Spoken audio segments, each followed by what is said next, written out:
Activate Your Introvert, the weekly show to help leaders build performance by understanding introversion.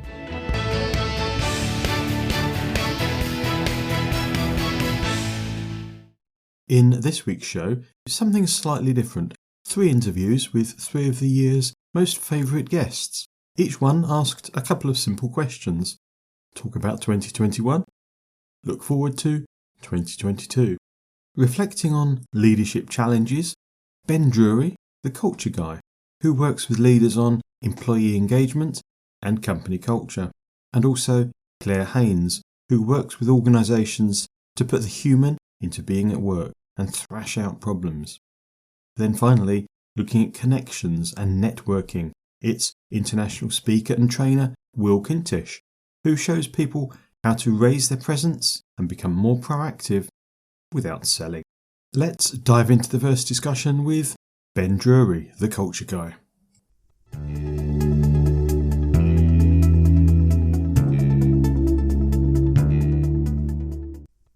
2021 is drawing to a close, and I'm sitting with Ben Drury, who was one of our most popular interviewees this year.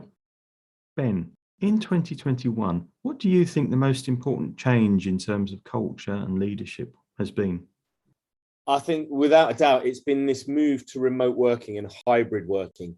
And how do leaders create spaces where their people can thrive when they're not necessarily all in the same place? How do we as leaders who have used standard systems and techniques and processes to manage people before translate those techniques? And we've had 7 years of social engineering crammed into 9 months. And leadership systems trying to catch up has been really hard work this year. And so if you look forward now to 2022 with your crystal ball in front of you, what do you think is the biggest thing on the horizon for leaders and culture? I think the biggest thing is reframing work in terms of purpose.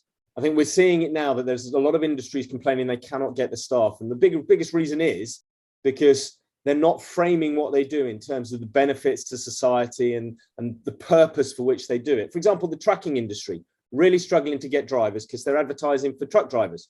What they're not doing is saying, look, without us, Britain doesn't run. We are the backbone of this country. Come and help us serve this country. Get it back on its feet. Get it running like clockwork. That changes the narrative. And I think that's going to be a big trend we're going to see next year, this purpose-led idea. So if I was a leader and you were advising me on how to move towards doing that, what would your big tip be? Understand the impact you are having in the world, because that is what people are looking for in their job. How am I making an impact? So if you as an organization can be really clear on this is the good we are putting into the world, people are going to connect with you and want to join. Thanks, Ben, and have a fantastic 2022. You too, John.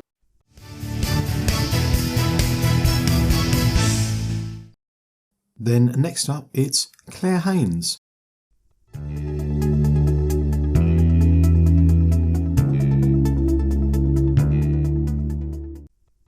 Hi Claire, how are you doing? I'm good, John, thank you. How are you? Very well indeed. Claire, the reason I wanted to talk to you is you've been one of the most popular guests that we've had on the podcast, and I wanted to pick your brains for a second. 2021 has been, I don't know, shall we call it an interesting or maybe even a tough year for many people. What do you think the biggest lesson has been for leaders and those that manage people?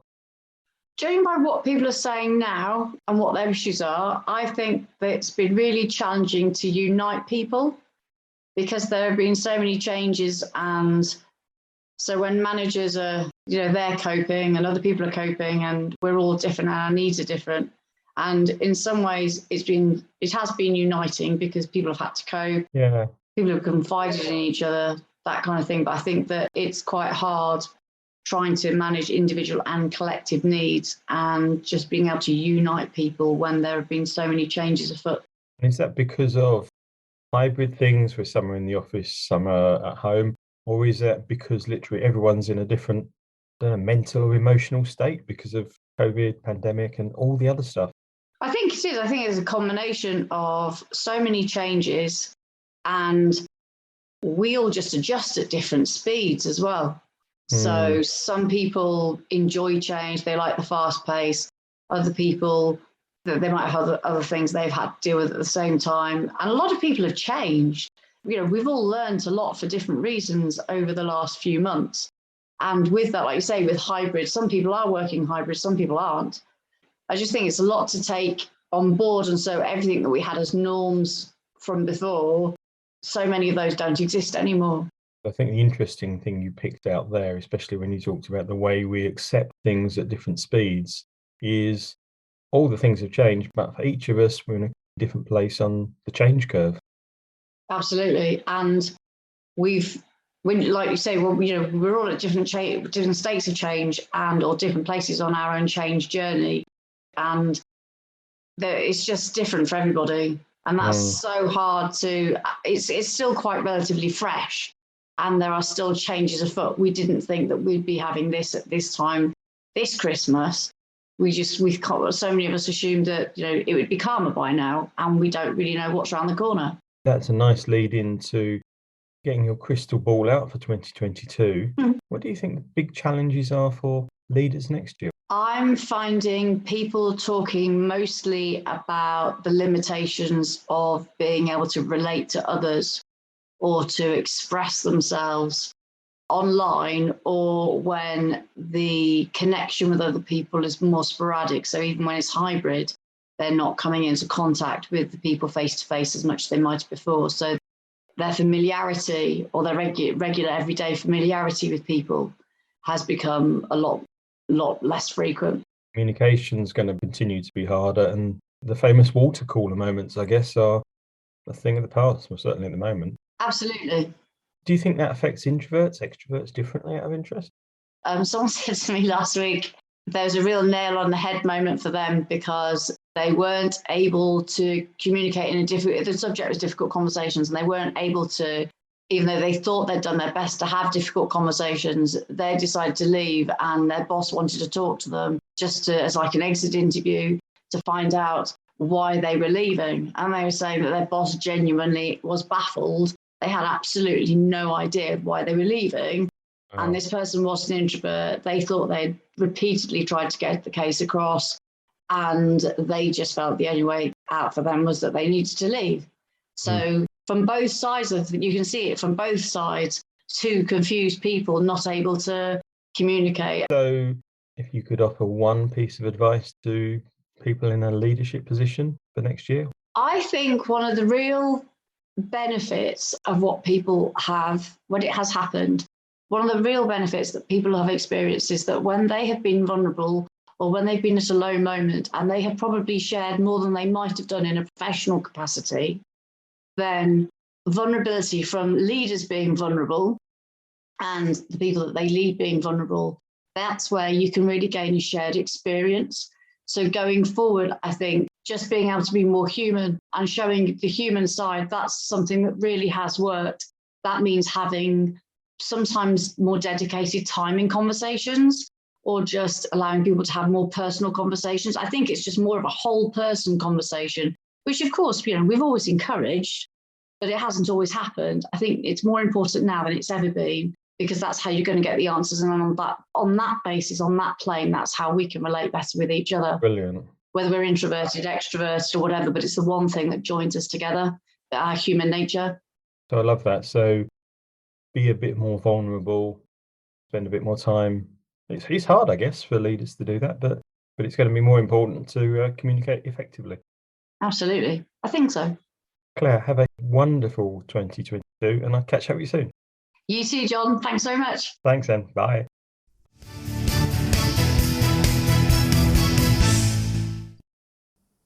To me, that's two fascinating thoughts about leadership, both of which we've always known are important, but two very good reasons as to why purpose-led leadership and being vulnerable as a leader will become increasingly important in 2022. This time of year is, of course, good for reflections. Any time of year is, actually. Just like resolutions, there is absolutely no reason to set a resolution just because it's New Year. In fact, don't get me even started on the whole idea about New Year resolutions. But many people will relax a bit over New Year, which makes it a great time to reflect on what's gone well and what we might learn as a result. But note I didn't say make resolutions. I have a few questions to help you reflect across last year. Introverts tend to be good at this anyway, but you might like to use these seeds. Extroverts, well, I still think reflecting is well worth it, but what's the best way for you? Maybe go out for a walk and talk the answers out loud.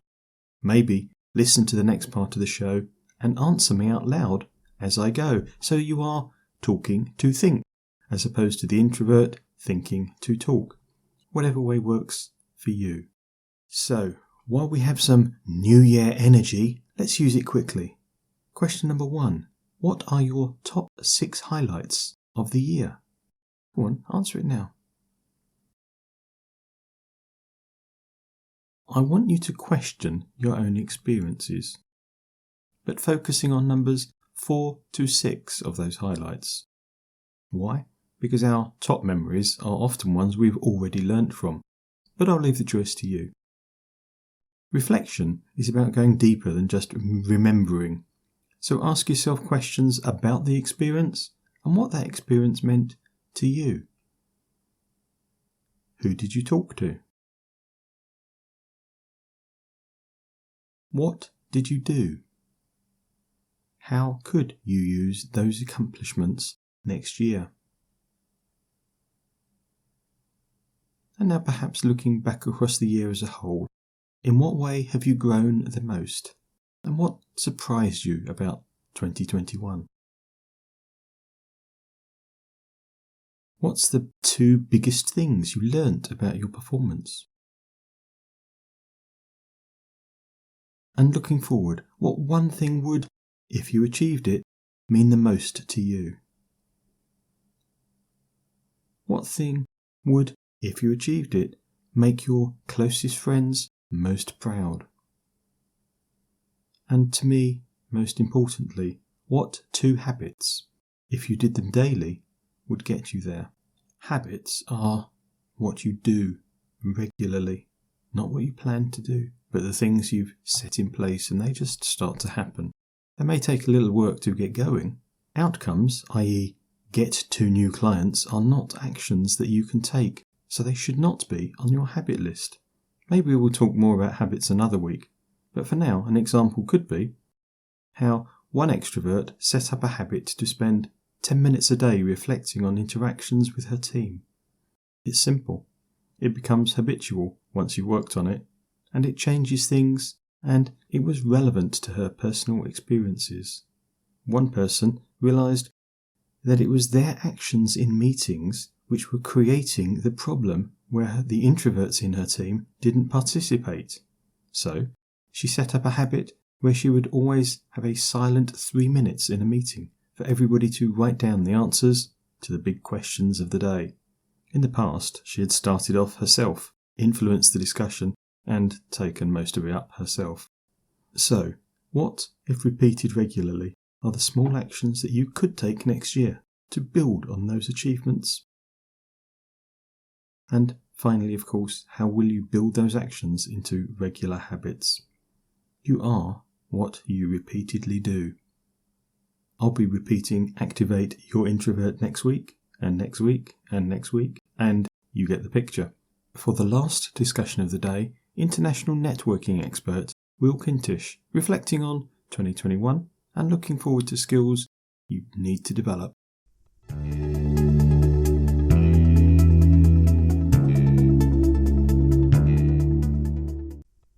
Hello, Will. How are you doing?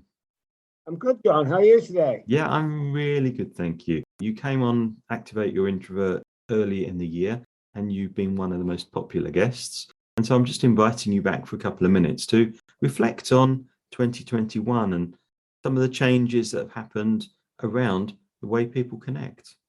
I don't think anything's changed, John. Since Adam and Eve were together in that garden, if we read that famous book, they started to network.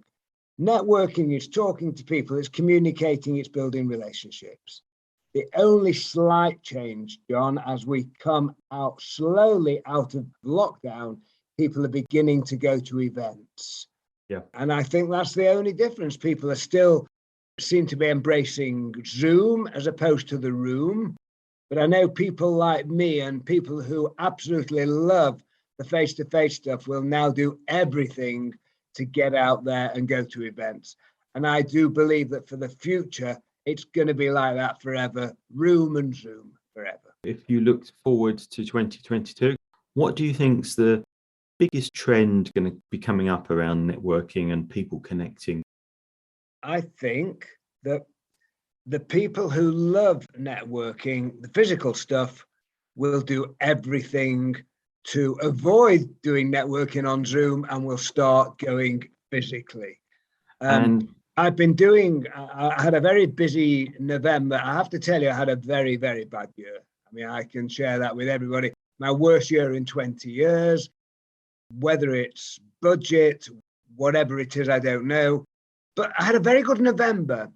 And I did a poll on every occasion to the audience, said, would you rather network on Zoom or similar or in the room?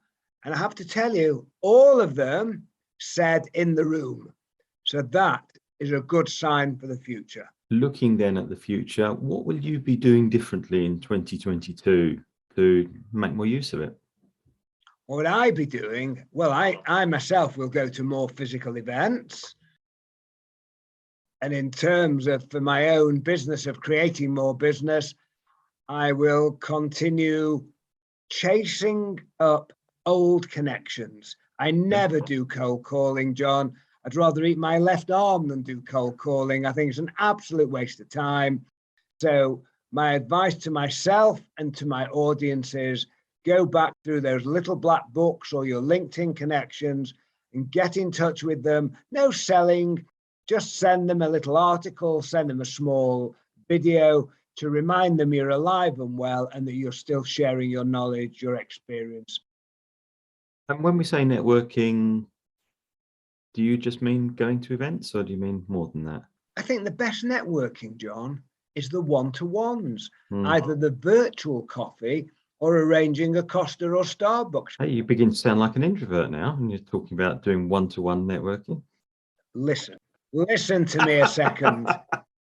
When I go to an event, the best conversations we always have is one-to-one. Because when you're in a group of people, it's small talk, it's chit-chat. I mean, there's nothing wrong with the small talk. It's the small talk that is the glue that bonds the relationship. But at the end of the day, if you want to have a good conversation about business, then it's always one-to-one. Great point. Thank you very much for the longer interview earlier in the year and your ideas for 2022. Thank you for asking me, and I look forward to keeping in touch with you and being in the same room as you in 2022. That would be really good, wouldn't it? Actually meeting up. Yeah, that would be cool. Absolutely. Thanks, Will. I'm John Baker. Thank you for listening to Activate Your Introvert. Throughout 2021 or just this week, I hope you've enjoyed the slightly different format. Next week it's the new year and I'll be back to normal. But for now, have a wonderful new year.